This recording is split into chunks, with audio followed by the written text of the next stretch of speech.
got a new card coming out of Raging Tempest. This is a Foolish Burial with Belongings. It is a normal spell card. It's kind of an homage to, well, actually, no, it is an homage to Foolish Burial, and it is kind of it's the exact opposite of that, where it's instead of it sending monsters, it sends spells and traps. So you can only activate one Foolish Burial with Belongings per turn. You can send one spell or trap card from your deck to the graveyard. Now, if this card said spell, or if it said just spell, or it said just trap, this card might not see much play. However, there are a lot of cards. There are actually a considerable amount of cards that you can play with Foolish Burial Belonging and make it somewhat decent.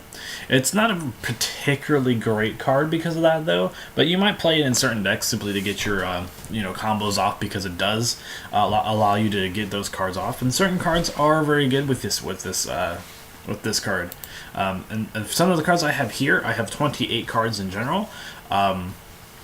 There were a lot more. There's like upwards of 61 cards that you can use with this effect, but I just picked out the more notable ones to talk about. So out of all the cards that you could play, or that you could send with Foolish Burial of Belongings, you have Galaxy Cyclone, you have Ruin, Return of the Dragon Lords, you have Shuffle Reborn, Pantheism, Rank Up Magic Raid Force, Ancient Gear Catapult, Lunalight Perfume, Diamond Core of Quackimiru, Speed Recovery,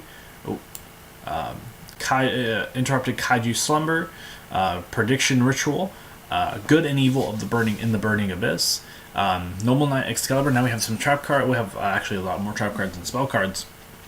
And Magician's Navigation, Destruction Sword Flash. We have Rise to Full Height, Raid Raptor Return, Metaphos Counter, Skilled Prisoner, Induced Explosion, Breakthrough Skill, Cause Mourning, Phantom Knight Bogblade, Phantom Knight Sword, PSY-Frame Overload, Blaze Accelerator Reloaded, UA Penalty Box, and Spiritual Swords of Revealing Light. Now, why these are the most relevant ones.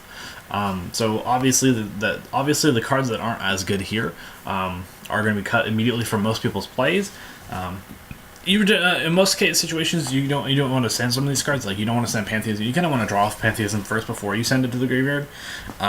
So yeah, the same thing with like Lunalight Perfume. If you're playing that deck, you want to special summon something and then banish it, and then add a Lunalight to your hand. So it has its uses. Like, if you're playing PSY-Frames, especially if your hand is dead and you play Foolish Burial Belonging, next turn you have the ability to make your plays a little bit better. Simply because in PSY-Frames you have less opportune times to really use the vanish effect, because you're wanting to search out a card, and that way makes it decent. In Phantom Knights, you could probably get away with sending a Fog Blade to the graveyard, or a Phantom Knight's Sword, mainly because you could just get them off to special summon another Phantom Knight from your graveyard, or from your deck, or wherever they come from. It's pretty good in that aspect. So yeah, Interrupted Kaiju Slumber has its uses as well. You can basically let you search out a kaiju. That's pretty good. Return of the Dragon Lords. Blue Eyes has a lot of issues with being destroyed by card effects. So if you could just combo this off in your Blue Eyes, just play this and send a Return of the Dragon Lords to the graveyard. And then your opponent, and then you have protection for the next turn. If you have established board, so your opponent plays Argaki, or your opponent attempts to kill one of your monsters, you could just play Gospel of Revival or Return of the Dragon Lords, and you can stop it. Cards like Magician's Navigation, you kind of want to play first, simply because they're better. You also want to play Breakthrough Skill, Skill Prisoner. You probably want to play Metaphos Counter before it's sent to the graveyard as well, but not all the time. You want to play Blaze Accelerator first before it's sent to the graveyard, although it's not a terrible option. So it does have its uses. Whether it be good or not will only realistically be seen in certain decks. Like, it'll be seen you might see it in PSY-Frames. You might see it vaguely in Blue Eyes.